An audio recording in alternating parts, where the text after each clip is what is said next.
Los niños van a clase. ¿Tienen clase hoy? ¡Qué bueno!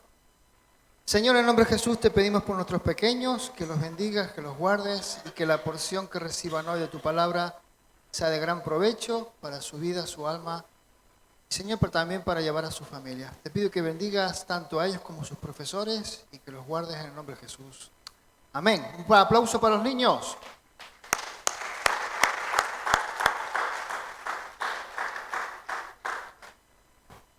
Yo no sé ustedes, pero no sé si ustedes saben que desde hace muchísimo tiempo el ser humano ha estado tratando de controlar su propia vida sin tener que depender de Dios.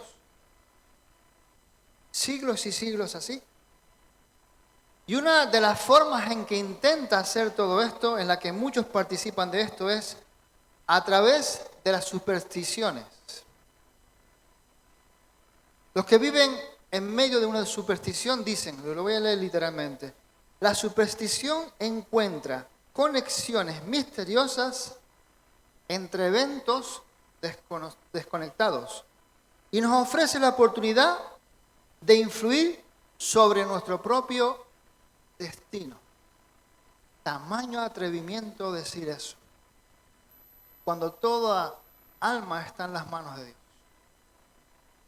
Y yo sé que ustedes conocen algunas supersticiones que, por ejemplo, se celebran en fin de año, año nuevo. Como por ejemplo, es común en algunos países encontrar en el día de año nuevo, en la carretera, en la calle, un montón de trastos sacados de la casa viejos y colocados en las zonas del aparcamiento, armarios, camas, ropa vieja. Todo lo que encuentran viejo lo sacan a la calle, ya que, según ellos, hay que tirar lo viejo. ¿Para qué? Para dar lugar a lo nuevo. Ya vemos la primera superstición. También hay personas que sacan sus maletas, todas las maletas que tienen en casa, y junto con su familia, y las maletas vacías se dan dando una vuelta por toda la calle, porque están deseando así que tengan un año lleno de viajes. Bueno. Existen otras supersticiones, como por ejemplo, que hay personas que van de compras el día 30, 31, hasta las 4 de la tarde, llenan completamente la alacena, todo lo que tengas por ahí donde haya un hueco, lo llenas de compra, porque creen que eso les va a traer prosperidad todo el año. Bueno, hay personas que abren todas las puertas de la casa, todas las ventanas de la casa, a la medianoche del año viejo. ¿Para qué? Para que el año viejo pueda salir. Son supersticiones que tiene el ser humano. Otros tratan de hacer mucho ruido en la casa, pensando que esto va a espantar a los malos espíritus para que no ejerzan una mala influencia en el año nuevo. Y lo del ruido es verdad, porque toda la noche del 31 del 1 es tremenda la escandalera que hay. No sé si lo hacen como alegría o ejerciendo esta superstición. Pero como creyentes sabemos que el diablo no huye por el ruido, sino que huye por la oración y por la resistencia espiritual. Como creyentes lo sabemos. Sabemos que la prosperidad viene de Dios, no del día que hacemos las compras. Nuestra confianza, nuestra fe tiene que estar puesta exclusivamente en el Dios que provee. Yahvé Jireh, nuestro Dios, el proveedor. No creo que nos sirva de nada abrir las puertas de la casa, las ventanas de la casa, o salir a la calle con unas maletas vacías, sino que más bien tenemos que proponernos cosas, hábitos que nos acerquen más a Dios. Son metas que tenemos que proponernos en nuestra vida. Hoy quisiera proponerle 4 hábitos, una tarea fácil para todo este año. 4 hábitos que podemos incluir en nuestra vida para poder acercarnos más y más a Dios, anhelando así la bendición de Dios. Ese es el título del mensaje de hoy, anhelando la bendición de Dios. ¿Por qué? Porque mediante estos hábitos, realizándolos, podremos disfrutar de su presencia mucho más y profundizar en nuestra relación con Él. Nuestro Dios no es un Dios lejano. Nuestro Dios no es un Dios que nos da la espalda. Nuestro Dios no es un Dios que está 100, 200 años en silencio, sino que ahora tenemos al Dios Todopoderoso en medio de nuestro corazón, a través del Espíritu Santo. Y el Espíritu Santo, si anhela algo de nosotros, es una relación íntima. Anhela intimidad con nosotros, una intimidad profunda. Él está siempre buscando la forma en que tengamos ese tiempo, pero muchas veces ese tiempo lo preferimos, pues no sé, encender la tele, la radio, encender no sé qué, leer el periódico. Cuando nuestro Señor, nuestro Dios está esperando comunicarse con nosotros, hablar con nosotros, qué quiere hacer con nosotros, decirte cuánto te ama. Está esperando que tengamos ese tiempo de relación con Él. Anhelando la bendición de Dios es el título de la predicación de hoy. Y el primer hábito es este: pasa tiempo a diario con el Señor a solas. Un tiempito con tu pareja, con tu esposo, con tu esposa, con tus hijos, de comunión, de altar familiar, pero también tienes que tener tu tiempo particular con el Señor. Tiempo propio. No existe cosa más importante para nuestro crecimiento espiritual que la relación con Dios. También la lectura bíblica, esa lectura que es el pan que está alimentando diariamente nuestra alma. No los bollos, ni las pelotas de gofio, ni nada de esto, sino que lo que alimenta nuestra alma es la palabra de Dios. La palabra de Dios nos habla, nos instruye, nos exhorta, nos redarguye, nos anima, nos hace crear en nosotros esperanza a través de las promesas de Dios. Tenemos que experimentar la palabra de Dios diariamente para que nuestra fe crezca. La fe viene cuando escuchamos la palabra de Dios y esa palabra entra en nosotros, no solamente en nuestro intelecto, sino cuando baja a nuestro corazón y la ponemos por práctica, se cumplió. Ahí comienzan las maravillas de Dios en nuestra vida. ¿Por qué? Porque si no pasamos tiempo con el Señor a diario con Dios, el fuego de nuestra fe puede comenzar a apagarse. Y se nota cuando un creyente, una hija o un hijo de Dios está apagado. Se le nota porque ya no es la misma persona que está con esa alegría, ese gozo continuo a pesar de pruebas. Se nota cuando una persona está alejada de Dios en su semblante, en su vida, en sus actos, en sus palabras. Se nota mucho. Hermanos, por nuestros frutos nos van a conocer. Y cuando estamos fríos en el Señor, cuando ya no tenemos una relación continua con Dios, comenzamos a enfriarnos y queremos conseguir ese calorcito entre la familia, que no está mal, pero buscamos entre amigotes, y depende de qué amigotes, buscamos entre la naturaleza. La naturaleza nos ayuda a ver la grandeza de Dios, pero la naturaleza no te va a abrazar, la naturaleza no te va a dar un besito, a decir qué guapo eres, qué guapa eres. Te lo va a decir el Señor. Necesitamos estar con Él para escuchar su voz, su dirección, su gracia en nuestra vida, su corrección también cuando nos merecemos un cachetito de estos bien dados. Entonces, hermano, es importante. Y un gran ejemplo de esto lo tenemos en el profeta Daniel. Ese gran profeta de Dios, a pesar de encontrarse en tierra ajena, una tierra completamente idólatra, lejos del templo de Dios, mantuvo fuerte su fe. Muy fuerte, pudo dar testimonio a reyes, a emperadores y príncipes de las grandezas de Dios. Continuamente estuvo hablando de ello, mantuvo un testimonio fuerte, sano y poderoso en medio de una nación pagana. Ahora, ¿está eso ejercitándose en la iglesia del Señor en el siglo XXI, en medio de una generación, de una sociedad cuasi pagana, totalmente alejada de Dios? ¿Está la iglesia ejerciendo esa fuerza, ese poder, esa luminosidad en las calles, ese dar el sabor en las calles como hizo Daniel, aún en medio de una nación tan pagana como aquella? Tenemos la gracia de Dios para poder predicar libremente aún en nuestra España, en muchos otros países occidentales. Tenemos la gracia de Dios para poder dar testimonio de lo que el Señor ha hecho en nuestras vidas. Donde quiera que estemos podemos dar una palabra de ánimo, de estímulo al Señor. Un Dios te bendiga, un abrazo, comprarle un bocadillo, un café con leche y luego decirle Dios te ama. Me pasó esto y por eso te doy este bocadillo que no te conozco de nada, pero te lo doy porque me ha pasado esto. Hay múltiples formas de dar testimonio, pero la iglesia no puede estar callada. Daniel no pudo callar a su Dios, no pudo callar acerca de su Dios y estuvo en peligro de muerte a consecuencia de ello. Nosotros, gracias al Señor, no tenemos ese peligro aquí ahora mismo. Ejerce tu función como discípulo del Señor. Alegra la vida a la gente con el Evangelio. Perfuma los hogares con tu testimonio. Eso va a mostrar que tienes una relación íntima con el Señor. El rey había firmado un decreto. Vamos a leer lo que nos dice Daniel 6, del 10 al 12. Daniel 6, del 10 al 12. Sin embargo, cuando Daniel oyó que se había firmado la ley, ¿qué fue lo que hizo? Fue a su casa y se arrodilló como de costumbre en la habitación de la planta alta con las ventanas abiertas que se orientaban hacia Jerusalén. Oraba 3 veces al día, tal como siempre lo había hecho, dando gracias a su Dios. Entonces los funcionarios fueron juntos a la casa de Daniel y lo encontraron orando y pidiéndole a Dios que lo ayudara. De manera que fueron directo al rey y le recordaron el decreto.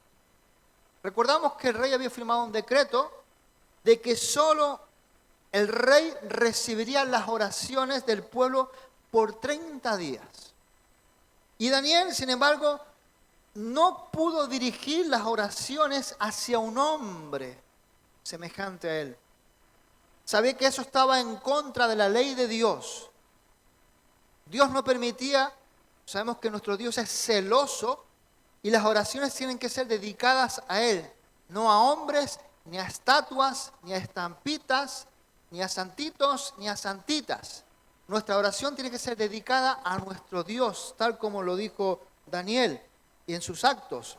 Nosotros como Daniel vivimos en medio de un mundo que no conoce a Dios, enfrentamos la presión constante de quienes nos quieren alejar de Él, consciente o inconscientemente, están intentándolo. La Biblia, ¿qué es lo que hace? Funciona como alimento espiritual para nosotros y es necesaria ingerirla con regularidad. Por eso es bueno que la iglesia participe de los planes anuales de lectura. Agénciate un plan de lectura para este año y comienza a leer la palabra hasta que llegues al final y cuando termines dirás, wow, Señor, qué bien me has hablado todo este año y podrás dar testimonio. Pero no seas como algunos que nunca dedicaron ni un tiempo a la palabra de Dios. A veces caemos en la trampa de pensar que nos beneficiaremos de volver a leer algún pasaje. La verdad es que sí. Es necesario volver a releer esos pasajes. Volver a leerlo otra vez. 115 veces. Porque el Señor siempre te va a hablar en medio de su palabra. Su palabra es fiel, poderosa. Los dedos del alfarero, ellos van a obrar mediante la palabra de Dios. ¿Para qué? Para moldearnos. Recuerda que nuestro Dios es el buen alfarero, el gran alfarero. Aquel que toma la masa y comienza a meter sus dedos profundamente. Quizás nos haga daño en ocasiones cuando maneja ese barro, ese lodo, y comienza a estrujarnos, a estirarnos, a volvernos a encoger para aquí, para allá, y comienza a quitar las esquirlas del pecado, los pedacitos de más pecado, los pedacitos de pecado, y comienza. Y si la vasija se le rompe, vuelve de nuevo, no la abandona, sino que vuelve de nuevo a tratar con nosotros. Ese es nuestro amado Dios, que puede conocer nuestras pequeñeces, puede conocer nuestras limitaciones, puede conocer nuestra pecaminosidad en algunos aspectos, pero Él siempre va a tratar por todos los medios de moldearte, de cambiarte. Y nuestra función es dejarnos moldear. Vemos, hermanos, que Daniel pudo haberse escondido, pero prefirió seguir adorando a su Dios a pesar de lo que había dicho el decreto del rey. Entonces, hermanos, como parte de nuestro tiempo con Dios, debemos de practicar ese gran hábito de buscar la compañía del Señor. Pero hay un segundo gran hábito que tenemos que practicar, y es que tenemos que confesar diariamente nuestras faltas a Dios. ¿Están de acuerdo? Debemos confesar diariamente nuestras faltas a Dios. La misma Biblia nos lo dice en 1 de Juan, capítulo 1, versos 8 y 9. 1 de Juan 1, 8 y 9. Si afirmamos que no tenemos pecado, lo único que hacemos es engañarnos a nosotros mismos y no vivimos en la verdad. Pero si confesamos nuestros pecados a Dios, Él es fiel y justo para perdonarnos nuestros pecados y también algo importante, limpiarnos de toda maldad. ¿Y cuál es la mejor forma de vivir limpio del pecado? Mediante la confesión. Quizás no llamando a Radio Club para que vengan y escuchen nuestros pecados, confesándolos por la radio, ni por el periódico, ni por nada. Pero sí acercándonos humildemente a nuestro Dios y decirle, Señor, lo volví a hacer. Qué flojo soy. Dame fuerza, ayúdame. Entiendo que no tengo capacidad, Señor. No tengo la fuerza, no tengo el ánimo para no caer en este problema una y otra vez. Perdóname. ¿Cuántos saben que el Señor ve nuestras limitaciones? ¿Cuántos saben que ve un corazón contrito? ¿Cuántos saben que ve un corazón destrozado por no poder hacer la voluntad de Dios? Cuando nosotros acudimos a nuestro Señor en confesión de pecados, tenemos un abogado que recoge todos los cargos, todos los problemas y nos ayuda. Él es fiel. Él es más que fiel.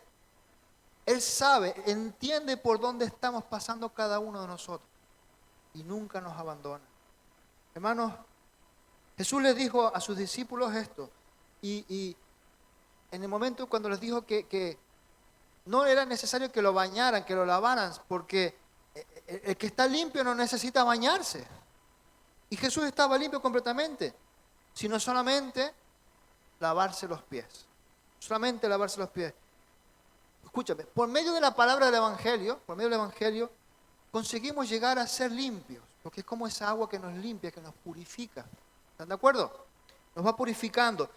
Nos hace falta solamente limpiar nuestros pies diariamente de la suciedad que recogemos en nuestro andar diario por el mundo con sus tentaciones.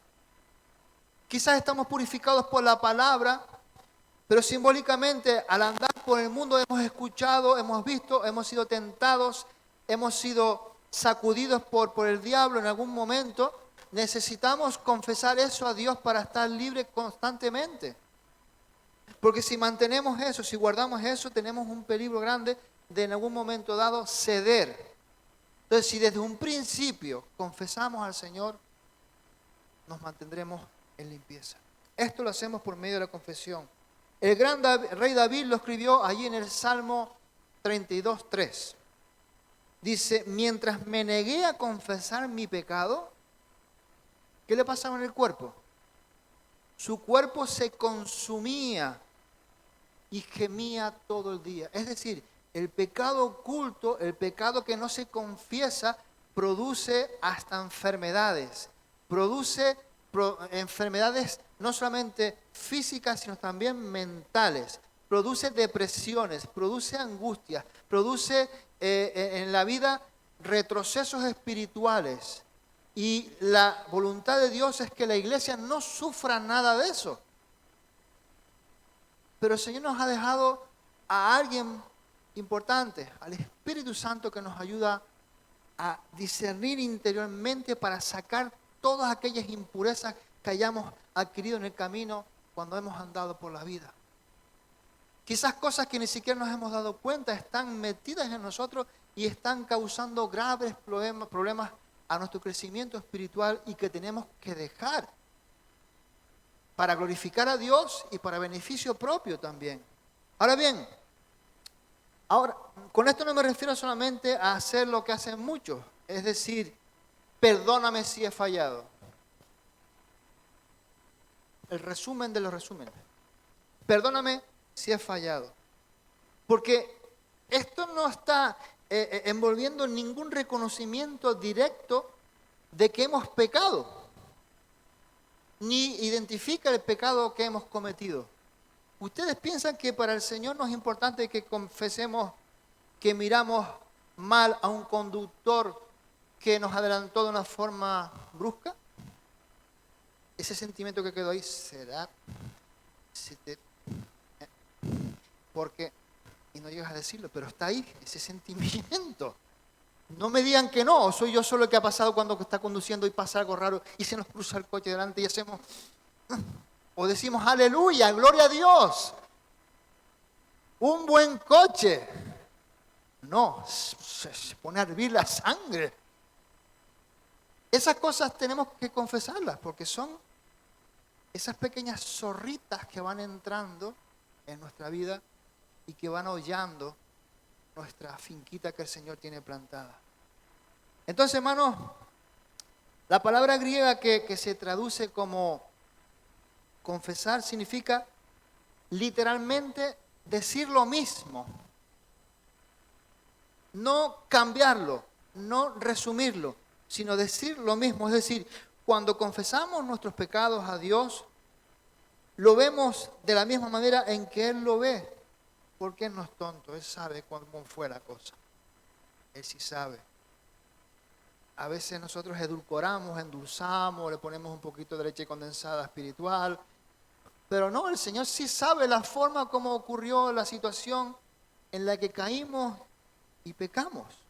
Entonces, es necesario entonces identificar el pecado ante Dios. Tenemos la ayuda del Espíritu Santo para eso. Antes de confesarlo, tenemos que nombrarlo ante Él. Esto es una disciplina que dejó de hacerse.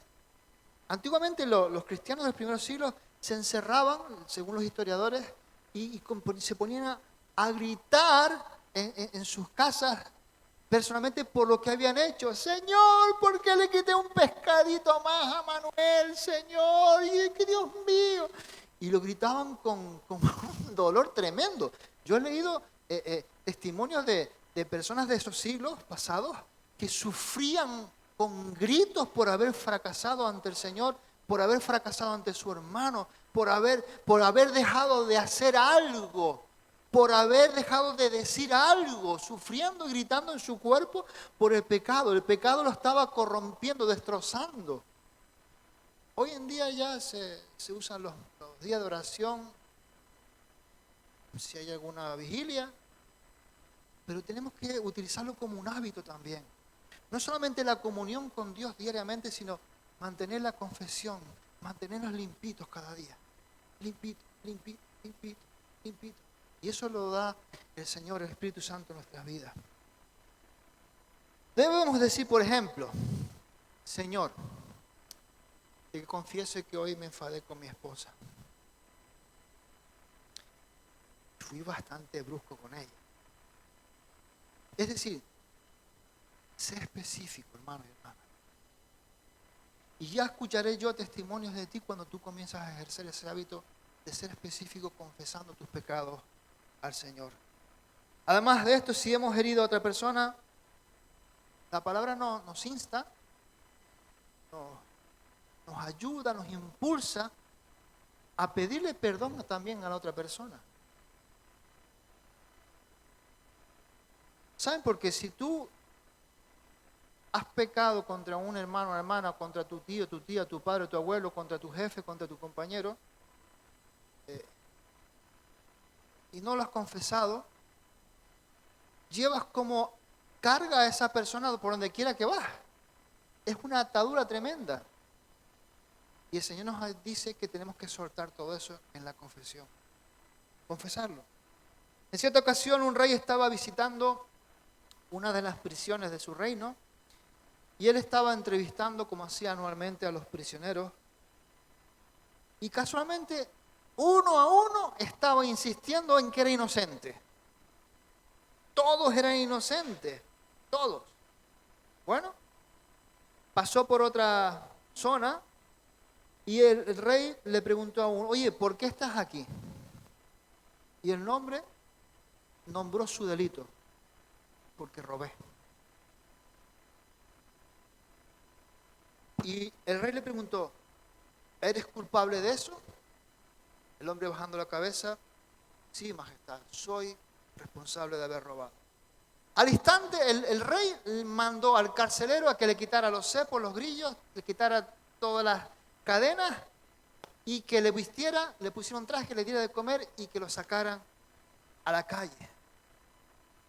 Y el rey dijo, yo no puedo permitir que permanezca aquí este hombre tan pecaminoso, tan culpable y sea capaz de corromper a toda la gente que está aquí dentro. El rey había entendido que aquel hombre estaba arrepentido de lo que había hecho. Y cuando nosotros vamos en arrepentimiento a la presencia de Dios, hayamos hecho lo que hayamos hecho, el Señor nos perdona. ¿Cuántos han recibido esa bendición en su vida? ¿Cuántos se han sentido perdonados? No hay nada mejor que sentirse libre de un cepo, de un pie, de las cadenas en una mano. Parece como que se nos va de encima unos 2 sacos de cemento de los antiguos, no los de ahora, los de antes que eran de 50. Parece que nos quitaron ese peso de encima. Entonces, cuando nosotros reconocemos nuestro pecado ante Dios, Él también nos libra de la cárcel, de la culpabilidad y de la amargura. Ahora, tengan en cuenta esto. No siempre nos libra de las consecuencias de nuestro pecado. No siempre ocurre. Pero nos asegura esto, que a pesar de la consecuencia que estaremos pasando, Dios va a estar con nosotros siempre. Nunca nos va a abandonar. Entonces, la confesión diaria de nuestros pecados es esencial para caminar en comunión con nuestro Dios, para alcanzar la bendición de Dios, para parecernos más al Señor Jesús. Pasamos ahora al tercer hábito. Este no gusta. Suena extraño. Pero, hermano y hermana, tenemos que poner a Dios en primer lugar en nuestras finanzas. Pastor, que estamos en un sermón de Año Nuevo, pastor. Tenemos que poner a Dios en primer lugar en nuestras finanzas. Algunos han dicho que se puede conocer íntimamente a una persona observando su talonario de cheques más que de cualquier otra manera. Algunos dirán, eso son exageraciones. Pero lo que hacemos con nuestro dinero demuestra dónde está nuestro corazón. Lo demuestra claramente. Si queremos poner a Dios en primer lugar en nuestras vidas, Él también tiene que reinar sobre el uso de nuestro dinero. También tiene que reinar ahí. No puede ser un principito ahí. Tiene que seguir siendo rey. Y encontramos este principio en Proverbios 3, versos 9 y 10. Proverbios 3, 9 y 10. Honra al Señor con tus riquezas y con lo mejor de todo lo que produces. Porque ocurrirá algo. Y es que entonces Él llenará tus graneros y tus tinajas se desbordarán de buen vino. Allí, bajo la ley del Antiguo Testamento, las primicias de las cosechas les pertenecían siempre al Señor por ley. Moisés había recibido esa enseñanza, la había dado al pueblo, de que las primicias de las cosechas pertenecían al Señor. Y se ofrecían como sacrificio a Él. No era para engordar a un sacerdote, no era para engordar a los levitas, era para ser ofrecido en sacrificio para Él. Ahora, esto servía para el sustento de los sacerdotes, pero también era un recordatorio anual, regular, de que la cosecha en sí, ¿de quién venía? Venía de parte de Dios. Es importante recordar cada uno de nosotros que estamos aquí hoy y aquellos que nos están escuchando, de que todo lo que somos, todo lo que tenemos, el trabajito que nos da el sustento, todo lo que hay en nuestra casa, ha sido por la misericordia de Dios. Nos ha dado salud para trabajar, nos ha dado fortaleza para levantarnos un día más a las 4:30 para levantar al gallo antes que cante el despertador. nos ha dado fuerzas para resistir al jefe, para resistir al compañero, nos ha dado fuerzas, ánimo, nos ha dado capacidades para que el trabajo sea fructífero para nuestro jefe y que nuestro jefe también reciba pues la bendición de nuestras manos. Nunca debemos de olvidar que todo lo que tú tienes y que yo tengo ha sido dado, permitido por el Señor. Hermano, cuando nosotros le damos a Dios lo que nos sobra, cuando damos una ofrenda, ¿qué ocurre en el mundo espiritual? Estamos mostrando que Él mismo, que ha sido quien ha provisto, ocupa un lugar muy bajo en nuestra propia vida, en nuestro propio corazón. Mire lo que dice 2 Corintios 9:7. Cada uno debe de decidir en su corazón cuánto dar. Ahí todo el mundo está contento. Pero no den de mala gana, ni bajo presión, porque Dios ama a la persona que da con alegría, a la persona que da con gozo, a la persona que entiende que cuando pasa el hermano o la hermana con la saca de la ofrenda, le voy a dar una sonrisa porque esto que voy a dar es una ínfima parte de lo que Dios me ha dado, y eso que yo estoy dando junto a lo que dan los hermanos es para que el reino siga extendiéndose, para que haya bendición, para que haya en ciertas maneras, a veces se puede coger un poco de dinero también para mejorar el templo, para estar cómodos, para comprar Biblias, para comprar folletos, para comprar aquello, para, hermanos, para muchas cosas. Y solamente estamos dando un poquito de lo que nuestro Dios nos ha dado. Ante Dios, pues sí, debemos de proponernos cierta ofrenda regular que daremos al Señor. Y ¿saben qué regla mínima tenemos que tomar como referencia? Tenemos que tomar como referencia el diezmo como una guía mínima. Yo tengo una mentalidad un poco ortodoxa con respecto a esto. Las iglesias del Señor dan el 10%. El diezmo. Pero mi cabeza no me cabe que si yo ahora estoy en la gracia, ya no tengo que dar solo un diezmo. Entiendo que mi Señor Jesús no solamente me va a mejorar mi trabajo, no solamente va a mejorar la salud de mi familia, sino que me ha dado salvación, vida eterna, que me ha dado dones del Espíritu Santo. Y yo no puedo ser menos agradecido que darle al Señor no solamente lo que le pertenece, sino algo más de mi parte, como cariño hacia Dios, como amor hacia Dios. Señor, y ocurre lo que ocurre en las matemáticas del cielo, que 3 por 3 son 24.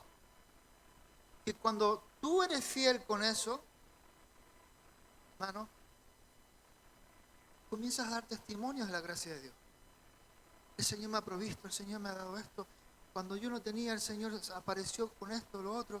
Y la iglesia se mueve en alegría y con gozo por la fidelidad de nuestro Dios. Además de honrar a Dios con las primicias de nuestros ingresos, también lo honramos cuando somos honrados en nuestro trato con los demás. Porque Él está en medio, inmiscuido en cada trato que hacemos. Y si nos aprovechamos los unos de los otros, al Señor no le agrada. El Señor veía como algo terrible el mundo del comercio cuando habían gente que tenían pesas trucadas. No le agradaba al Señor nada de aquello. Era como una maldición para aquel comerciante. En nuestra vida tenemos que ser honestos, pero también parecerlo. Ser honestos y parecerlo diariamente en nuestra vida. Entonces, hermanos, la ambición desmedida es el camino a la destrucción. Honramos a Dios también cuando vivimos contentos con lo que Él nos ha dado. En lugar de estar ambicionando, endeudándonos para tener cosas innecesarias. ¿Cuántos ha pasado ese proceso de la deuda? Una carga tremenda, una deuda. Chacho, parece que no se va nunca eso. Y cuando te das cuenta, el banco saca un impuesto de no sé dónde y te dice, no, 13 euros más porque resulta que el gobierno nos impuso esto. Y dice, pero ¿cuándo se va a acabar esto? Si yo pedí unas perritas y ahora resulta que debo un dineral, ¿cómo es esto? Esa es la deuda. Un banco no está para darte alegría solamente, está para enriquecerse. Y si tú te endeudas con un banco, el banco se va a enriquecer contigo y tú vas a sufrir las consecuencias.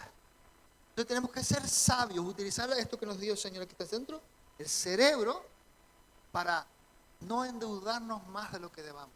Y si no podemos endeudarnos, mejor que mejor. Siempre. ¿Sabes cuál es la diferencia entre una ventana y un espejo? ¿Alguno la sabe? Bueno,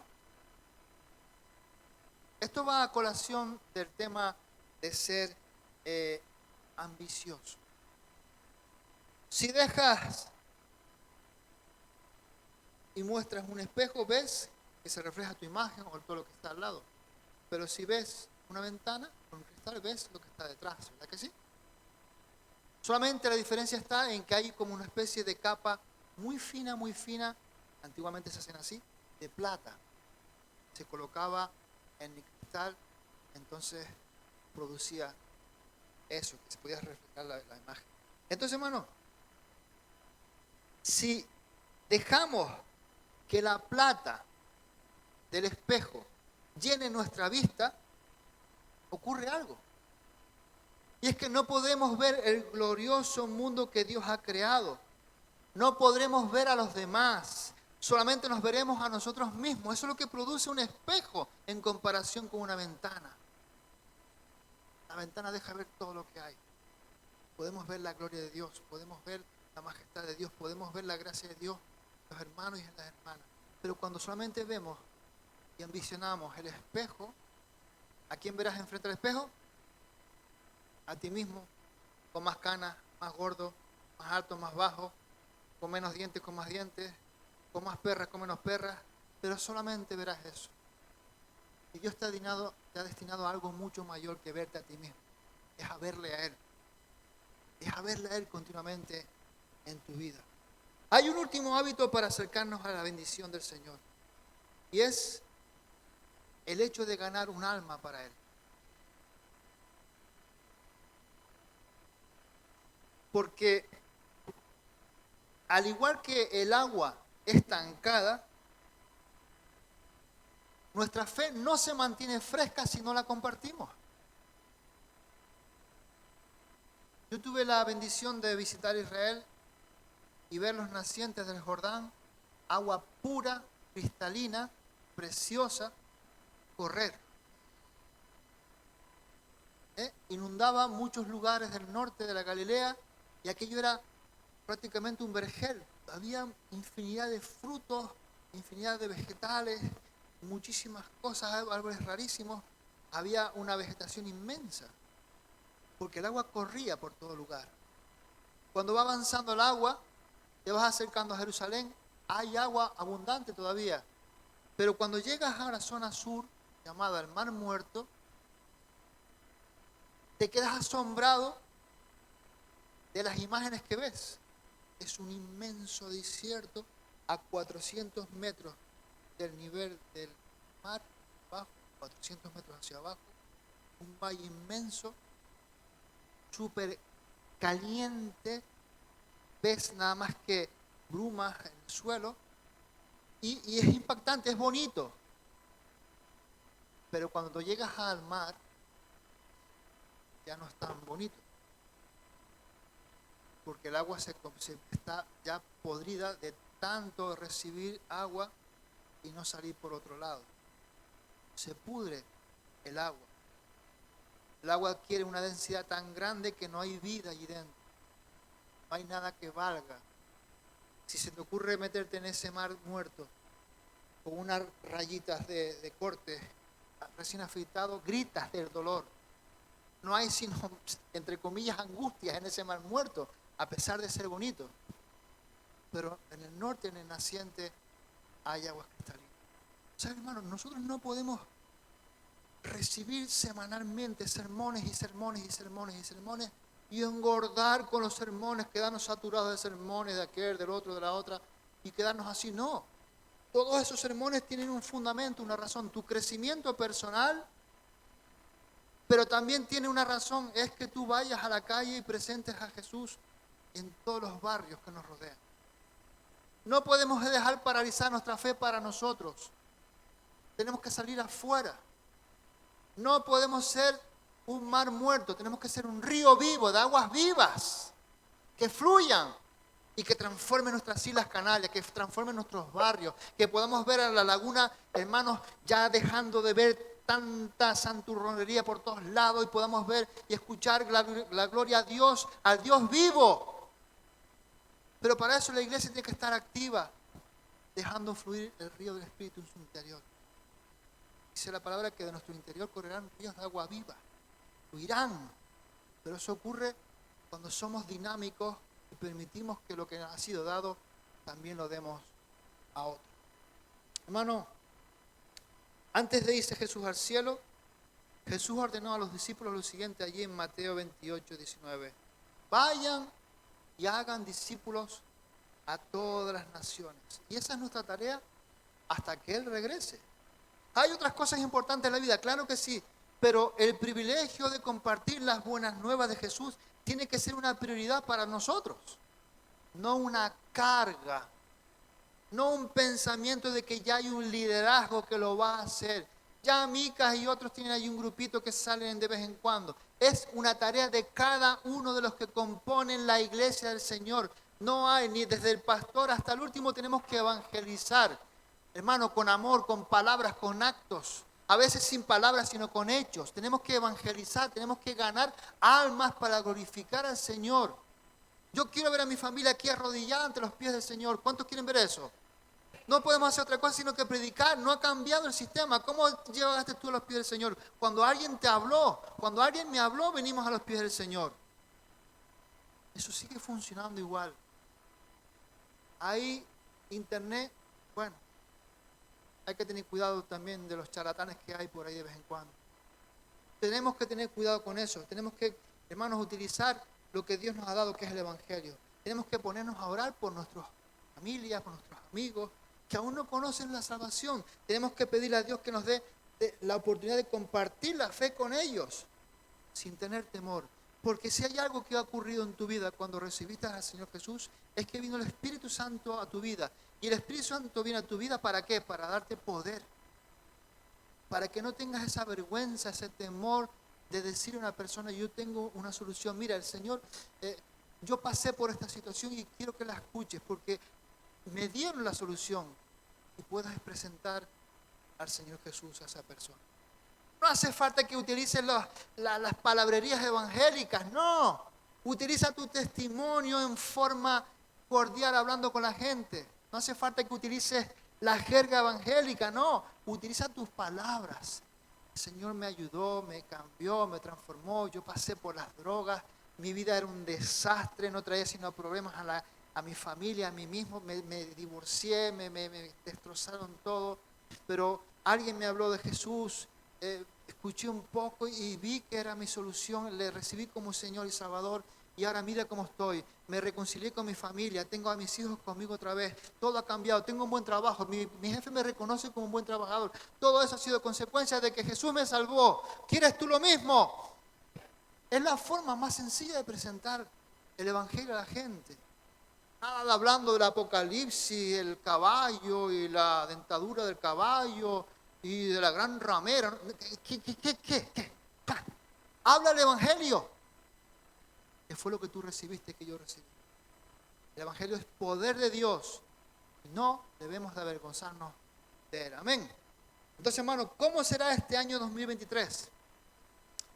Uno puede consultar, pues, a 5 expertos futuristas y ¿sabes? Vas a recibir 5 respuestas diferentes. ¿Por qué? Porque realmente solo Dios sabe lo que va a suceder en este año. Y tenemos que ponernos en sus manos, poner nuestras vidas en sus manos, dedicarnos a Él, poner todas nuestras fuerzas en Él, dedicar todo lo que somos a Él. Si nos proponemos caminar con Él, podremos estar seguros de disfrutar de su presencia, de su protección, de su paz y de su bendición. Y entonces, hermanos, los 4 hábitos que hemos mencionado nos pueden ayudar a caminar con Él más íntimamente. Y debemos de pedir al Señor que nos ayude a caminar en medio de esos hábitos, si quieres llamarlos disciplinas para la vida espiritual, y confiar en el Señor para su ayuda, para vivir en victoria. Vamos a recordarlo, ¿les parece? Pasar tiempo a diario con el Señor. ¿Cuánto tiempo estás pasando actualmente? Tenemos que confesar nuestras faltas diariamente. Importante. Tenemos que poner a Dios en primer lugar, también nuestras finanzas. Algunos dicen que se bautizan y ponen la mano en el bolsillo para que no se les escape nada. Sí. Y por último, ganar a alguien para el Señor Jesús. ¿Cuántos quieren recibir estas palabras del Señor cuando estemos en el cielo? Entra en tu reposo, hijo, hija, porque has ganado el derecho a recibir a mi hijo como Salvador, pero también tus actos, tu vida ha mostrado que eres un hijo. ¿Cuántos quieren escuchar esas palabras de parte de Dios? Tenemos que anhelar. Ponte en pie, por favor. Quiero que los músicos, por favor, pasen adelante. La pastora. Y vamos a meditar unos momentos por esta palabra. El fiel amor del Señor nunca se acaba. Sus misericordias jamás terminan. Grande es su fidelidad, sus misericordias son nuevas cada mañana. Me digo, el Señor es mi herencia, por lo tanto esperaré en Él. El Señor es bueno con los que dependen de Él, con aquellos que lo buscan. Señor, en este día nuevo que tú nos has dado, Señor, te damos las gracias juntos como familia, como pueblo, por el hecho de habernos dado salud para llegar a Él, por el hecho de darnos la bendición de estar junto a nuestros hermanos aquí presentes y poder alegrarnos con ellos ante tu presencia. No hay nadie como tú, mi Dios. Nosotros no somos nada,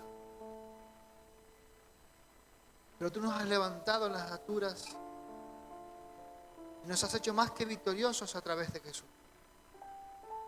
No merecíamos nada, pero nos diste lo más valioso. Nos diste esa perla de gran precio, Señor, la salvación a nuestra vida. Gracias, mi Dios, porque no fueron por nuestros méritos, no fueron por nuestros títulos, sino que fue por el mérito de Jesús, de haberte sido fiel, haber ido a la cruz, morir por nosotros. Gracias porque ese día quizás el diablo y sus secuaces formaron una gran algarabía y fiesta allá en sus lugares. Pero tuvieron que tragar hiel cuando escucharon que Jesús se levantó de los muertos. Y esa victoria es la que nos hace andar en vida. Ese Espíritu Santo que está en nosotros es el que nos conmueve, que nos mueve, el que nos hace participar de tus promesas, Señor. Yo quiero pedir para cada uno de mis hermanos, tus hijos aquí presentes y todos aquellos que están en casa, que tu bendición caiga sobre cada uno de ellos. Que mudes la tristeza en alegría. Que donde no hay, tú pongas.